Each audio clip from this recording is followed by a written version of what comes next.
नमस्कार दोस्तों, कैसे हैं सब आप। आज अपन सीखेंगे कि लोन इन एडवांसेस और अनसिक्योर्ड लोन में क्या फ़र्क होता है, उनकी एंट्री कैसे होती है और ये कैसे काम करते हैं दोनों। अभी तक आपको ये पता नहीं होगा कि लोन इन एडवांसेस और अनसिक्योर्ड लोन दोनों अलग होते हैं। लोन इन एडवांसेस का मतलब होता है अपनी कंपनी से लोन देना। मान लीजिए जैसे अपनी कंपनी से बैलेंस शीट के अंदर से अपन ने किसी को कुछ पैसा उधारी के तौर पे दे दिया है, लोन के तौर पर, तो वो तो होता है लोन इन एडवांसेस, यानी कि लोन देना। और एक होता है अनसिक्योर लोन। अनसिक्योर लोन का मतलब होता है वो सिक्योर नहीं है, अपन ने किसी को पैसा उधार दे दिया है, वो पैसा आएगा कि नहीं आएगा वापस कोई गारंटी नहीं है। तो अनसिक्योर लोन के अंदर तो अपन पैसा उधार देते हैं और लेते हैं, और यहीं पर अपन अगर लोन इन एडवांसेस की बात करें तो यहाँ पर अपन सिर्फ पैसा देते ही हैं, आता नहीं है अपने पास में। तो अपन दोनों की एंट्री करेंगे और विस्तार से समझेंगे इसका इंटरेस्ट की एंट्री कैसे होगी, और लोन इन एडवांसेस का अगर अपन किसी को पैसा दिया हुआ तो उसका ब्याज आएगा और उसकी किस्त आएगी, उसकी एंट्री कैसे करनी है।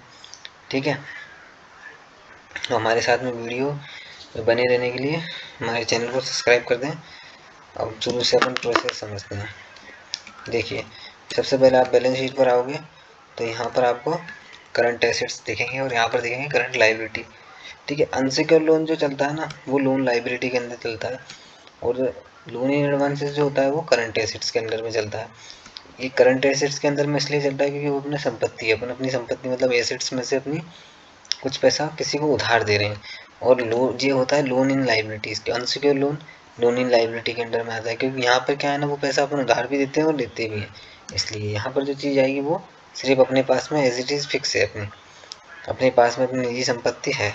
ठीक है, अब बैक जाएंगे अपन दोनों की एंट्री करेंगे सबसे पहले। ठीक है, वाउचर पर आएंगे, यहाँ पर सबसे पहले अपन लोन देने की एंट्री कर देते। ठीक है, मान लीजिए अपन ने रोहित शर्मा को लोन दिया, लोन इन एडवांसेस। मान लीजिए अपन ने इसको 10 लाख रुपए या 1 लाख रुपए का लोन दे दिया, कैश ले लेते हैं। ठीक है, उसके बाद में अपन सेकेंड एंट्री करेंगे उधार लेने वाली। ठीक है, F7 उधार लेने वाली, तो अपन F6 रिसिप्ट वाउचर पे जाएंगे। यहाँ पे अपन ने विवेक शर्मा से पैसा उधार लिया है। कितने ले लिए अपन ने इससे, मान लीजिए 2 लाख रुपए ले लिए। ठीक है, अब अपन आएंगे बैलेंस शीट के ऊपर। देखिए, यहाँ पर अपन ने 1 लाख रुपए का लोन दिया है और यहाँ पर अपने पास में 2 लाख रुपए आए हैं। ठीक है, तो अब आपको दिख रहा होगा यहाँ पर इक्वल बैलेंस चलता है दोनों का। अब देखो यहाँ पर कैसे हुआ, 2 लाख रुपए अपन ने तो 2 लाख रुपए तो लिए हैं और 1 लाख रुपए दिया है, तो 3 लाख रुपए होने चाहिए ना बैलेंस। तो 2 लाख कैसे रहा, क्योंकि जो 1 लाख रुपए है ना वो अपने पास में अपन ने उधार दिया है एक टाइप से। यहाँ पर अपन ने 1 लाख रुपए उधार दिया है, तो वो 2 लाख रुपए यहाँ पर रनिंग बता रहा है, मतलब अनसिक्योर के 2 लाख रुपए आए थे, जिसमें से 1 लाख रुपए अपन ने उधार दे दिया, तो वो 2 लाख रुपए रह गए यहाँ पर बैलेंस। इसलिए वो इक्वल ही बताएगा यहाँ पर। 1 लाख रुपए तो लोन इन एडवांसेस का हो गया और 1 लाख रुपए अपने पास में जो कैश पड़ा है वो, तो 2 ये और 2 ये यहाँ पे इक्वल 4 बने। ठीक है, ये अपना पूरा विस्तार से समझेंगे बाद में। फिलहाल में अपन ऊपर वाली नीचे वाली गणित बाद में, पहले अपन ऊपर वाली सीखते हैं। ठीक है, अब यहाँ पर 2 लाख रुपए का जो बैलेंस है ना, ये जब बैलेंस शीट फाइनल होती है, अभी तो अपन क्या लोन दे देते हैं तो कोई बात नहीं, जब बैलेंस शीट फाइनलाइज करते हैं ना तो यहाँ पर सब बैलेंसों का बैलेंस मिलाना पड़ता है। जैसे लोन इन एडवांसेस हुआ या अनसिक्योर लोन हुआ, इनके सबके बैलेंस अपन को एडजस्ट करने रहते हैं। तो सबसे पहले अपन अनसिक्योर लोन का एडजस्टमेंट कैसे करेंगे, सबसे पहले इंटर करेंगे। अब मान लीजिए क्रेडिट बैलेंस आ रहा है विवेक शर्मा का, तो ये अपने से मांगता है, इसने अपन को 2 लाख रुपए उधार दिए हुए हैं। ठीक है, तो अपन इसको ब्याज भी देना पड़ेगा, इसको इंटरेस्ट भी पेड करना पड़ेगा ना अपन को। तो अपन क्या करेंगे, इसको पेमेंट वाउचर में एक एंट्री कर देते हैं इसकी। ठीक है, किसकी, विवेक शर्मा की। मान लो इसको अपन ने 2,000 रुपये ब्याज दे दिया, F5 payment voucher cash control लेकर के सेवा। अब देखिए यहाँ पर ये बैलेंस कितना आ रहा है इसका, 1,98,500 रुपये। तो ये 1,98,500 रुपये थोड़ी मांगता है अपने से, 2 लाख रुपये मांगता है ये।